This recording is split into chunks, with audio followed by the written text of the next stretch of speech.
ভগৱানক মই ভাল পাওঁ, কিন্তু নামঘৰ মন্দিৰ এইবোৰত মই বৰ বেছিকৈ নাযাওঁ। বৌ যে আহিছিলে, তেওঁ ফোন কৰিলে বোলে, ব'লা মৃত্যুঞ্জয় মন্দিৰৰ পৰা আহোঁ। মইনো নোযোৱাকৈ থাকোঁনে? যদি ভগৱানে মাতিছেই তেতিয়াহ'লে গৈয়ে আহোঁ, নহয় জানো? আজিকালি বৰ বেছি অভিযোগ নকৰাই হ'লোঁ, বেছি মানে প্ৰায়ে নকৰোঁ। মাত্ৰ এটাই বিচাৰোঁ যে ঘৰখনৰ সুখ হওক, শান্তি হওক, ঘৰৰ সকলো সদস্য ভালে থাকক। মন্দিৰত সোমায়ে মনটো বৰ শান্তি লাগিল। এনেকুৱা লাগিল ইয়াতকৈ শান্তি যেন মই আজিলৈকে ক'তো পোৱা নাই। আমি ধূপ চাকি বন্তি জ্বলাই সেৱা কৰি ফটো মাৰি ভিডিঅ' বনালোঁ।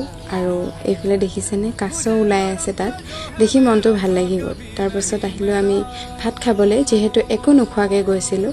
তাৰপাছত সেইদিনা ৰাতি আমি মাহীৰ ঘৰতে থাকি দিলোঁ। ৰাতি মই আৰু বৌ চেণ্টাৰলৈ ওলাই গ'লোঁ।